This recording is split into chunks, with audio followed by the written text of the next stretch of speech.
तो हेलो नमस्कार प्यारे साथियों, कैसे आप सभी? आशा करता हूँ आप लोग बहुत अच्छे होंगे। आज की इस वीडियो में हम बात करने वाले हैं 10th 12th के बारे में, जो कि बहुत सारे बच्चे ऐसे हैं जो पूरे साल तो मैथ की तैयारी अच्छे से कर लेते हैं, लेकिन लास्ट के जब 2 महीने बचते हैं तब उसमें वो काफ़ी सारे गलतियाँ करते हैं। आपको पता होना चाहिए कि वो गलतियाँ क्या करते हैं। आज की इस वीडियो में हम जो बात करने वाले हैं, वो हमारा इसी स्ट्रैटेजी पे रहेगा कि हम मैथ्स में किस प्रकार से 95 प्लस स्कोर कर पाएँगे। जी हाँ, एकदम सही सुना आपने 95 प्लस। लास्ट के जो 2 महीना है, सिर्फ़ आपको इस 2 महीने में एक ऐसा रणनीति बनाने हैं, जिसमें आपके स्कोर जो है काफ़ी इंक्रीज़ कर पाएँ। तो चलिए स्क्रीन पे चलते हैं और ध्यान से इसे समझिएगा आप।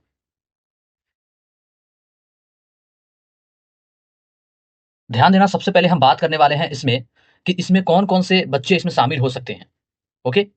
इसमें जो बच्चे शामिल होंगे वो हमारा सीबीएसई रहेगा, बीएसई भी रहेगा, यूपी बोर्ड भी रहेगा। बीएसई भी मतलब बिहार बोर्ड भी इसमें रहेगा। 10th के बच्चे और 12th के बच्चे एकदम ध्यान से समझें, ताकि आपके इस मैथ्स के स्कोर में 95 प्लस होगा। अब चूँकि आपने क्या करा, आपने तो शुरू से लेकर कम से कम 8, 9 महीने, 10 महीने अच्छे से टोटली सिलेबस कवर करने में लगा दिए आपने। बट आपने जो लास्ट के जो 2 महीने बचे, उसमें आप बहुत गलती कर रहे हो। उस लास्ट के 2 महीने में आपको क्या करना चाहिए, यही इस वीडियो में आज हम बताने वाले हैं, जिससे कि आपका 95 प्लस स्कोर जो है एकदम होगा। तो इस स्ट्रैटेजी को समझिए और एकदम अप्लाई कीजिए अपने दैनिक जीवन में, यानी कि लास्ट के 2 महीने में। चलिए क्या करना है, सबसे पहले आप ध्यान से समझ लीजिए। ये स्ट्रैटेजी हमारा रहेगा 95 प्लस स्कोर के बारे में। एकदम ध्यान से समझिए, अगर इतना मार्क्स नहीं आया ना, तो फिर जो कहना होगा कमेंट में कह के जाना। बशर्ते इस रूल को फ़ॉलो करके जाना। भाई ऐसे ही नहीं मिल जाते किसी को सफलता। ओके, कुछ न कुछ रणनीति बनाने पड़ते हैं। आप तो शुरू से पढ़ते आ रहे हो, बट आपने कभी सोचा कि हमें किस प्रकार से सिलेबस को रखना चाहिए, किस प्रकार से स्ट्रैटेजी बनाना चाहिए? आपने पढ़ते गया, कभी वो कॉपी उलीट के भी नहीं देखा कि कौन-सा क्वेश्चन हमें दोबारा पढ़ना चाहिए, कौन-सा क्वेश्चन हमारा बनना चाहिए।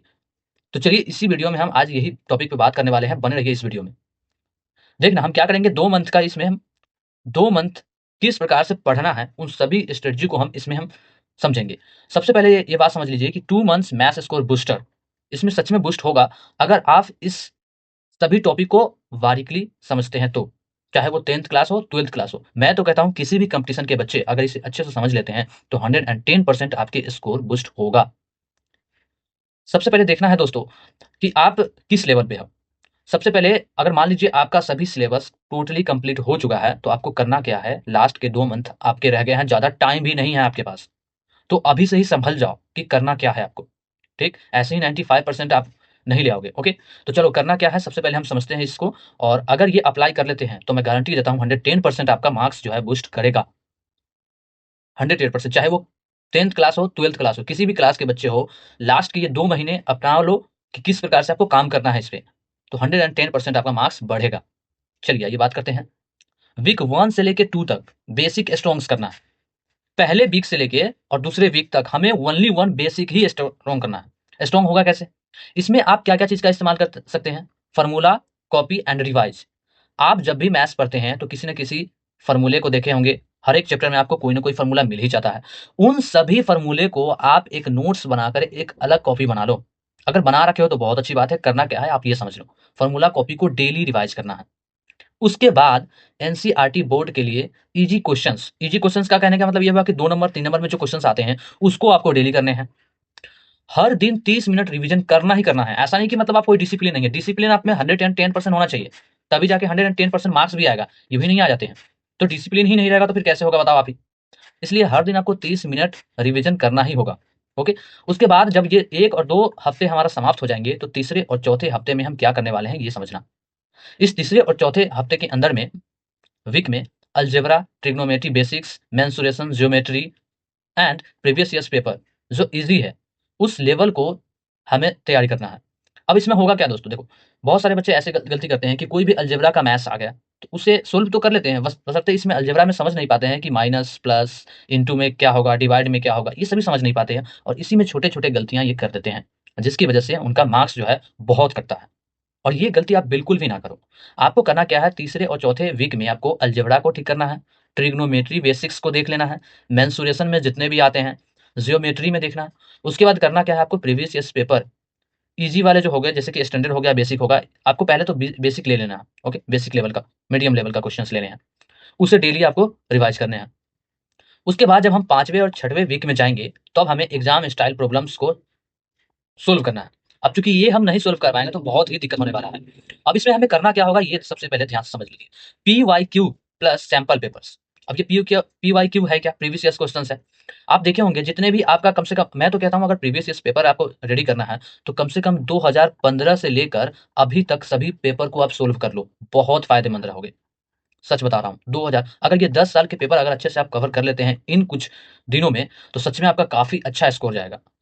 अब देखिए यहाँ पे, उसके बाद क्या करना हमें, टाइम मैनेजमेंट बहुत ही ज़रूरी है। टाइम मैनेजमेंट प्रैक्टिस का क्या मतलब है, जैसे कि मान लो आप कोई भी सेट लगा रहे हो, कोई भी सेट लगा रहे हो आप, और उसमें आपको जैसे मान लो आप 1 घंटे उस सेट को लगाना चाह रहे हो 1 घंटे में, और 1 घंटे में आप 50 क्वेश्चंस करना चाह रहे हो। कितने? 50 क्वेश्चंस।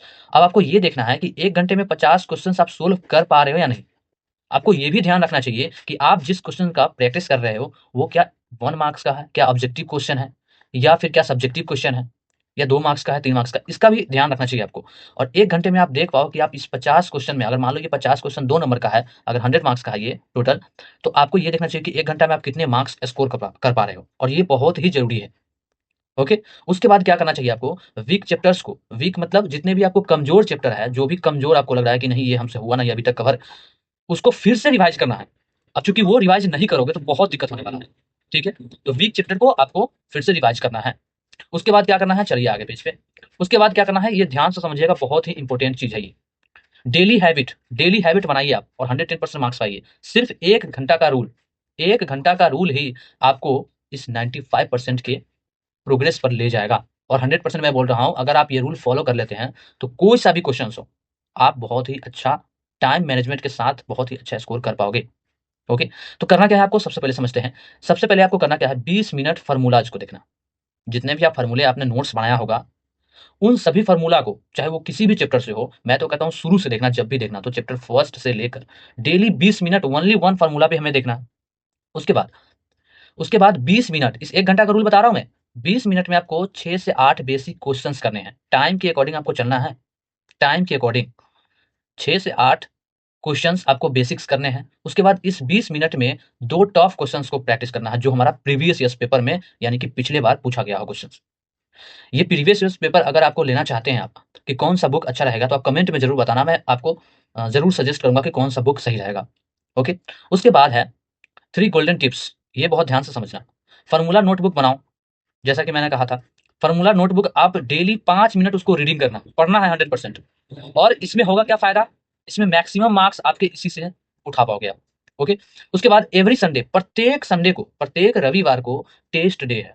मतलब टेस्ट देना है। आपने 1 से लेके 6 दिन तक कंटिन्यू आपने सभी को रिवाइज़ किया, इस रूल्स को टोटली फ़ॉलो किया। लेकिन वह संडे का दिन सिर्फ़ और सिर्फ़ टेस्ट का रखो। ओके? टेस्ट में देखो कि आप कितना स्कोर कर पा रहे हो, और टेस्ट ये ऐसे ही नहीं कि मतलब यूँ ही बैठ गए, मतलब देख लिए और उधर का ये, मतलब कोई भी हमें बुला रहा है, इधर-उधर जा रहे हैं, तो ऐसा नहीं होगा हमें। ओके? आपको क्या करना होगा, डिसिप्लिन में बैठना होगा, टाइमर के साथ बैठना होगा, और तब जाके सेट लगाना पड़ेगा। टाइम के अकॉर्डिंग, टाइम मैनेजमेंट बहुत ज़रूरी है। अब चूँकि ऐसे नहीं कि आप बना रहे हो 3 घंटा हो गया, 4 घंटा हो गया, ऐसा थोड़ी होगा भाई, ऐसा होगा ही नहीं। ओके? उसके बाद क्या करना है आपको, एक चैप्टर को ध्यान से समझना है, ये चीज़ को, ये बहुत ही इंपॉर्टेंट है। सभी बच्चे क्या करते हैं कि सभी एक ही चैप्टर में लगे रहते हैं, उनको ऐसा लगता है कि ये चैप्टर पूरा परफेक्ट ही करके हमें आगे बढ़ना है। नहीं, ऐसा बिल्कुल भी नहीं करना है। कोई भी चैप्टर हो, आपको कम से कम 80% समझ में आ गया है, वो काफ़ी है आपके लिए। ज़रूरी नहीं है कि 100% हमें समझ में आए तभी हम आगे बढ़ेंगे, ऐसा नहीं करना है। अगर 80% सब में समझ लिए हैं अच्छे से, तो आप आगे बढ़ो, उसमें रुकना बिल्कुल भी नहीं है। ओके? तो एक चैप्टर को 80% समझना ही इनफ होता है। कोई चैप्टर 100% परफेक्ट होने का वेट नहीं करना है, बिल्कुल भी नहीं करना है। और यही स्ट्रेटजी आपकी जो है 95% 110% ला के देगा। बशर्ते आप में जो है डिसिप्लिन 100% होना चाहिए। अगर डिसिप्लिन को आप गड़बड़ करते हो, तो ये तो भूल जाओ कि 95% आएगा। ओके? तो चलिए, मैं आशा करता हूँ कि इसमें अगर आपको कोई भी और भी स्ट्रेटजी चाहिए, कोई भी अच्छे से, कि किस चैप्टर को ज़्यादा टाइम देना चाहिए, नहीं देना चाहिए। हालाँकि इस वीडियो में तो आपको मैं बता दिया हूँ कि जो वीक चैप्टर है आपको, उसको तो बार-बार रिवाइज़ करना ही है, चाहे कोई सा भी चैप्टर हो। ओके? उसको बार-बार रिवाइज़ करना है। और जितने भी हमारा फ़ॉर्मूला कॉपी हो गया, और आप क्या करते हो कि जितने भी मैथ्स बना लेते हो, सोल्व कर लेते हो, उसके बाद आप अपने कॉपी को कहाँ पे फेंकते हो, ये आपको भी नहीं पता करना है। आपको भी पता नहीं है। लेकिन ऐसा बिल्कुल भी नहीं करना आपको। जो भी कॉपी में आप सोल्व कर रहे हो, क्वेश्चन के साथ सोल्व कर रहे हो, उसे आपको रखना है साथ में। उसके बाद जब आप सोल्व करते हो किसी भी क्वेश्चन्स को, तो उसके बाद आप देखो कि आपसे कौन-सा क्वेश्चन्स मिस्टेक हो रहा है, आपने पहले या अपने टीचर से किस प्रकार से पढ़ा था, उसको देखो, और वो आपको 100% समझ में आएगा। ओके? तो मैं आशा करता हूँ कि ये वीडियो आपको अच्छा लगा लगा होगा, और ये इस वीडियो को अपने दोस्तों के पास भी भेजो, ताकि वो भी अच्छे से अच्छे मार्क्स स्कोर कर पाएँ। कोई भी डाउट है कि इसमें आपको क्या समझना चाहिए, कैसे और भी स्ट्रैटेजी आना चाहिए इसमें, किस प्रकार से हम अपने हर एक चैप्टर को, चाहे वो मैथ्स ही नहीं बल्कि केमिस्ट्री, फिज़िक्स कोई सा भी हो, आपको अगर सबका स्ट्रैटेजी चाहिए तो हमें कमेंट में ज़रूर बताइए, हम ज़रूर आपका मदद करेंगे। धन्यवाद।